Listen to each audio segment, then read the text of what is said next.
Joe Whitt Jr., secondary coach. Yeah, I like that.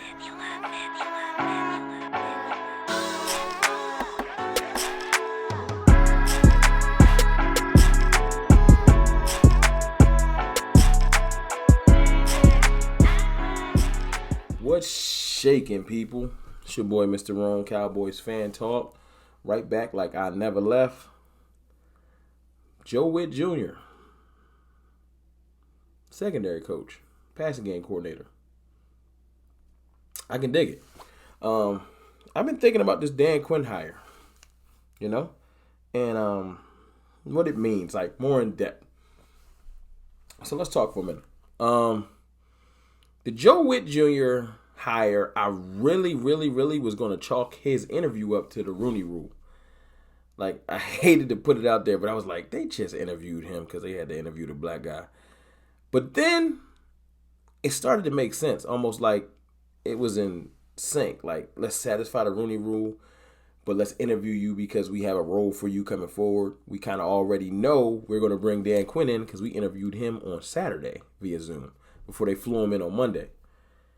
And it all started to make sense, like, okay, that's why they're bringing in Joe Whitt Jr. So who is he? Because apparently the Falcons' secondary has been trashed the last 2 years. So you got to dig a little bit deeper. Why have they been trash? And when you come out on the other side of that digging, you finally get to see that the Falcons have been ravaged with injuries in the secondary for the last 2 years. Sound familiar? Yeah, it sound like our season. Injuries don't help out defenses. Newsflash. Look at San Fran this year. The dip they took because they lost Bosa. You can't lose major players. Look at Bill Belichick is the defensive guru. Look at his defense this year. It was decent, but it wasn't necessarily top 5 like it usually is because he missing all kinds of players from opt-outs, maybe a couple injuries. You lose players, you got to have talent in this league. So that's first and foremost. But Joe Whitt Jr., last time he did have talent, 2 years ago in Cleveland, when they had the 7th ranked pass defense in the league. What that lets me know is Joe Whitt Jr. knows how to coach. You just needs the talent. I don't think that we necessarily talent strapped. We have some good pieces, especially with Dan Quinn's scheme, which is why this makes sense. Because Keanu Neal's role with the Falcons, that's what Donovan Wilson's going to play. Kind of like the other day when I was saying Donovan Wilson will play what Keanu Neal's playing, and I said he will play what my boy Cam Chancellor played. He's not Cam Chancellor. Let's not be crazy. But he is a thumper. He's going to bring the pain in the middle. We just need that free. Now, whether y'all want to bring in Earl Thomas, I know that's what's been flying around. Look, I'll say the boogeyman's name, Earl Thomas. You know what I'm saying? Hopefully he show up because I do think that Earl can play that position. You can play free with a step loss. This isn't like corner. You know what I'm saying? I need you to have this at that age. Now, there's a couple of prospects I will be doing a video on shortly, probably in the next week or so, what safety we could draft, maybe in the 2nd or 3rd round to fill that spot. That safety in Pittsburgh, I'm keeping my eye on you, the senior. But I really do feel like when we get that safety, it's going to fill a void. Now, I don't know if we're going to keep Chidobe. I really don't. He would be a dope second corner. Chidobe is not terrible. He's just not a 1. You can't be putting him on the number 1 receiver. He's not quite that. You could put him on a 2, though. So we keep Chidobe. I won't lose sleep. If they give him a prove-it deal, like a 1-year deal, I won't lose sleep. But we can also go out and get Surtain, and that'll definitely show up this secondary. And that's like I was saying, you got to give Quinn players. You do, because that's what he needs. He needs players. So I think Surtain at that 10th pick will shore up the secondary, or you can go, like I said, Zayvon Collins, Micah Parsons, a surefire linebacker at that 10th pick to shore up the front 7. A hellacious front 7 helps your secondary too. That pressure it can generate, that stoppage of the run helps the secondary. But you got to fill one of the holes. You're either going to shore up the secondary and kind of patchwork that front 7, or shore that front 7 up and then try to patchwork the back end.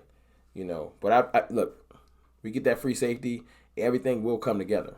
Because finding a slot corner is a lot easier than finding a number one outside corner and finding the safety. So we got to find that to make this work. But look, now that that's out the way, I got a question for y'all.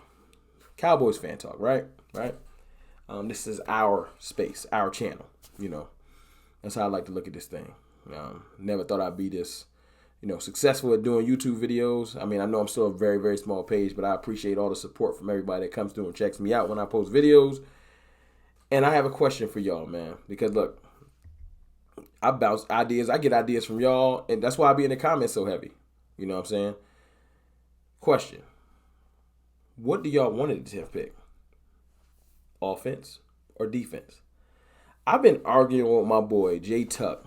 If y'all haven't been to his channel, man, Cowboys fans only, go check his channel out. But the reason why I bring him up is he is leaning so heavily towards offense. He wants Chase to fall to us, or he wants Kyle Pitts. He all offense. And he said he'll go defense for the rest of the draft because he doesn't feel like there's a substantial defensive player that should take at 10. I want defense. Like I've been saying, Patrick Surtain, Zaven Collins. I can sleep with Farley too. Like I can sleep with Caleb Farley. Like truly. But a strong defensive player with that 10th pick. I want to go defense the entire draft to keep it funky outside of maybe some offensive line help. But because I don't think we need any skill players, to be honest with you. But I really, really want to know what y'all think. Offense or defense? So anybody that comes through and checks this video out, gets this far in the video, please let me know. Do you want to go offense or defense with that 10th pick? And, for fun, you can tell me what you would do with the 2nd pick, too. I think we go 42nd, But I am defense. I want to go linebacker, and then I want to go, I think, safety. That's what I want to do. Because I don't know what I got to do more research on what corners will be available at 42. But I do think that the safety I want will be available. But that's my plan, man. And this argument has been going on heavy on Twitter. If you guys don't follow me on Twitter, check me out. Cowboys_fan talk. We've been going back and forth about this offensive defense thing for the last day and a half. And people have been jumping down my throat. Like, we don't need, there's no people that give you that type of value in top 10, go best player available. So if it's Jamar Chase, you got to take him. If it's Kyle Pitts. And I'm like, no, absolutely not. And it's just because I feel like if we can just get our defense to the middle of the road, Dak Prescott and the offense will uphold their end of the bargain. I would love a shutdown defense, but if we don't have a top 10 defense, fine. But if we can get down to 12th, 13th with the right moves, with the right scheme, we're going to be straight. Holding teams to maybe 20, 21, on average, we're going to be straight. But y'all let me know what y'all think, man. That's just my thoughts right now. The Joe Whitt Jr. hire, I do like. I'm curious to see where we go with defensive line coach is important because Tom Sula ain't quite get the job done. And that scheme is important too. They said they're looking at the San Diego Chargers former defensive line coach. That's one of the gentlemen that they're going to be interviewing. And I would like that because, look, San Diego Chargers defensive line has been pretty decent. They haven't exactly been slouches. And anybody under Gus Bradley, I co-sign. So, yeah, let's see what we're going to do, man. It's your boy, Mr. Rome, Cowboys fan talk. Who y'all wanted that 10th pick? Let me know.